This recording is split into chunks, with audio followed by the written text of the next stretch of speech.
నాయకుడు భారతీయ సినీ చరిత్రలోనే అత్యంత గొప్ప చిత్రాల్లో ఒకటి. అలాంటి ఆల్ టైమ్ క్లాసిక్ అందించిన కమల్ హాసన్ మణిరత్నం జోడీ దాదాపు 4 దశాబ్దాల తర్వాత కలిసి చేసిన సినిమా థగ్ లైఫ్. భారీ అంచనాల మధ్య ఈ రోజే ప్రేక్షకుల ముందుకు వచ్చిన ఈ చిత్రం విశేషాలేంటో చూసేద్దాం. ఎప్పుడో 38 ఏళ్ల ముందు వచ్చిన సినిమా నాయకుడు. ఇప్పుడు చూసినా ఆ కథతో, పాత్రలతో, ఎమోషన్లతో కనెక్ట్ అవుతాం. టైమ్లెస్ అనిపించే క్లాసిక్ సినిమా అది.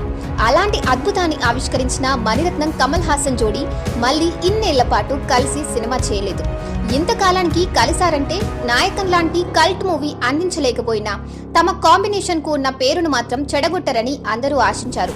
కానీ థగ్ లైఫ్ సినిమా చూశాక మణిరత్నం కమల్ మళ్ళీ కలవకపోయి ఉంటే బాగుండని అనుకోని అభిమాని ఉండడు అంటే అతిశయోక్తి కాదు. నాయకన్ను మించిన సినిమా అని థగ్ లైఫ్ గురించి కమల్ ఏ నమ్మకంతో అన్నారు, కానీ అందులో 10వ వంతు స్థాయిలో కూడా నిలవలేని అత్యంత సాధారణమైన చిత్రం ఇది. ఇండియన్ స్క్రీన్ మీద 100 సార్లు చూసి గ్యాంగ్స్టర్ సినిమానే అటు ఇటు తిప్పి వడ్డించేసిన మణిరత్నం తన కెరియర్లో తొలిసారిగా అవుట్డేట్ అయిపోయిన భావనను కలిగించాడు. గ్యాంగ్స్టర్ డ్రామాల్లో సాధారణంగా ఏం జరుగుతుంది? సామాన్యుడిగా ప్రయాణం మొదలుపెట్టిన ఒక వ్యక్తి నేర సామ్రాజ్యంలో ఎవ్వరూ అందుకోలేని స్థాయికి చేరుకుంటాడు. చుట్టూ పెద్ద బలగం తయారవుతుంది. అలాగే శత్రువుల సంఖ్య పెరుగుతుంది. కుట్రలకు తెరలేపుతారు. ప్రతి ఒక్కరిని అనుమానించే పరిస్థితి వస్తుంది. నమ్మిన వాళ్ళే ద్రోహం చేస్తారు. ఆ తర్వాత హీరో ఆ ద్రోహం చేసిన వాళ్ళ పని పడతాడు. ఎన్ని సినిమాల్లో చూడలేదు ఈ లైన్. మణిరత్నం కూడా ఇప్పుడు అదే స్టైల్లో సినిమా లాగించేశాడు. అయితే ప్రతిసారి కొత్త కథలతోనే ప్రయాణం చేయడం కూడా సాధ్యం కాదు.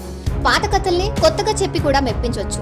మణిరత్నం ఇలాంటి కథను ఎంచుకున్నాడంటే దానికి తనదైన ట్రీట్మెంట్ జోడించి ఏదో మ్యాజిక్ చేస్తాడని అనుకుంటాం. థగ్ లైఫ్ మొదట్లో అలాంటి ఆశల్ని రేకెత్తించింది. తన దర్శకత్వంలో వచ్చిన నవాబ్ తరహాలోని ఒక ఇంట్రెస్టింగ్ సెటప్ ను ఆయన రెడీ చేసుకున్నాడని, ఆ బేస్ మీద ఏదో ఒక అద్భుతం చేస్తాడని మనం అనుకుంటాం. కానీ ఈ కథ ఒక మలుపు తిరిగే వరకు ఓ మోస్తరుగా అనిపించి ఆ తర్వాత మాత్రం సగటు రివెంజ్ డ్రామాలా మారి ప్రేక్షకులను తీవ్ర అసహనానికి గురి చేస్తుంది.